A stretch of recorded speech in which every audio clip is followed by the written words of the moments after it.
لیکن یہ جتنے مرضی یہ فیصلے کریں، یہ اس کے خلاف سارے فیصلے کر سکتے ہیں،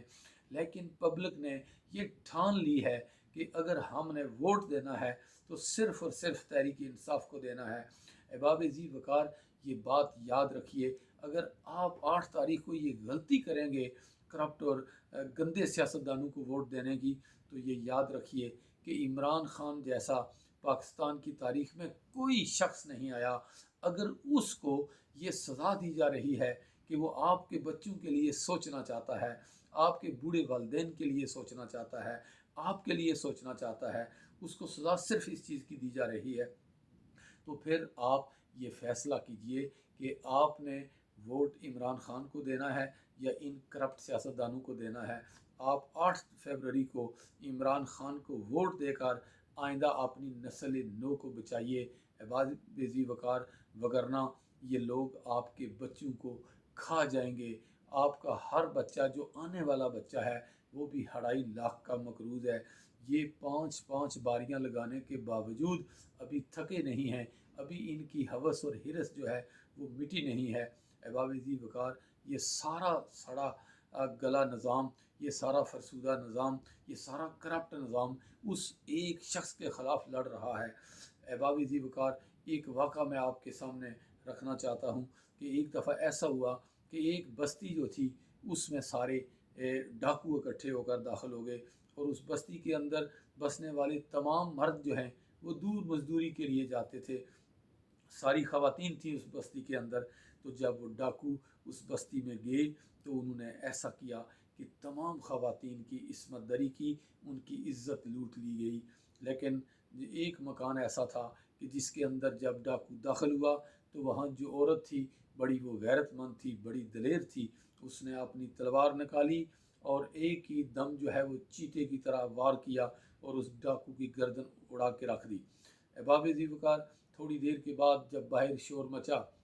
عورتوں نے شور مچانا شروع کیا کہ ہماری عزتیں جو ہیں وہ لوٹ لی گئی ہیں، ڈاکو بھاگ گئے، تو انہوں نے شور مچایا۔ پھر وہ خاتون اندر سے نکلی اور اس نے تلوار کے اوپر وہ گردن اٹھائی ہوئی تھی اور اس نے زوردار لہجے سے آواز دی، اس نے کہا کیا تم یہ سوچ سکتی تھیں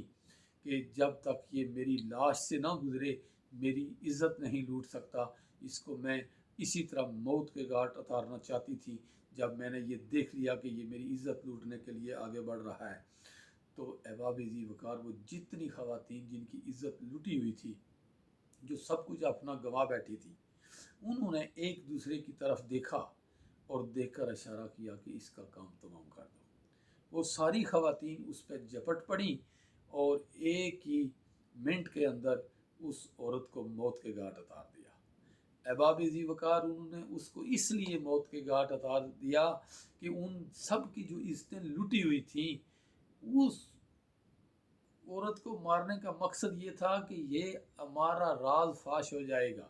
ہمارے بھائی، ہمارے خاوند اور ہمارے والدین ہم سے پوچھیں گے کہ جس طرح اس عورت نے مذمت کر کے اس ڈاکو کو موت کے گھاٹ اتار دیا، آپ لوگوں نے مذمت کر کے اپنی عزت کیوں نہیں بچائی؟ تو اس خوف کے پیش نظر بے غیرتی نے غیرت کا قتل کر دیا، بے عزتی نے عزت کو ذبح کر دیا۔ احباب ذی وقار، ایسی ہے حالت میرے ملک کے اندر ہے کہ سارا نظام جو ہے یہ کرپٹ نظام، چاہے یہ بیوروکریسی ہو، چاہے یہ ادارے ہوں، چاہے یہ سیاسی تمام سکریپ اکٹھا ہو کر اس ایک شخص کے خلاف لڑ رہا ہے اور اس کو اس منظر سے ہٹا کر، سیاسی منظر نامے سے، یہ اپنی عزت بچانا چاہتا ہے، حالانکہ یہ سارے لوگ اپنی عزتیں لٹا چکے ہیں۔ لیکن عمران خان نے جن لوگوں کو اپنے پاؤں پر کھڑا کیا ہے وہ کھڑا ہو کر انشاءاللہ اس الیکشن میں اس کرپٹ نظام کو شکست دیں گے۔ احباب ذی وقار، ایک قوم بننے کے لیے بڑی مشکل سے گزرنا پڑتا ہے، بڑی تکلیفیں، بڑے مصائب دیکھنے پڑتے ہیں۔ اسی لیے وہ علامہ اقبال کا ایک شعر آپ کی نظر کرنا چاہتا ہوں۔ وہ لکھتے ہیں کہ ربود یہاں ترک شیرازی، دل تبریز و کابل را، صبا کرتی ہے بوئے گل سے اپنا ہم سفر پیدا۔ اگر عثمانیوں پر کوئی غم ٹوٹا تو کیا غم ہے کہ خون 100,000 انجم سے ہوتی ہے سحر پیدا۔ جہاں بانی سے ہے دشوار ترکاری جہاں بینی، جگر خوں ہو تو چشم دل میں ہوتی ہے نظر پیدا، ہزاروں سال نرگس اپنی بے نوری پہ روتی ہے، بڑی مشکل سے ہوتا ہے چمن میں دیدہ ور پیدا، نوا پیرا ہو کہ ہے بلبل ترے ترنم سے، کبوتر کے تنے نازک میں شہیں کا جگر پیدا۔ اللہ آپ کا حامی و ناصر۔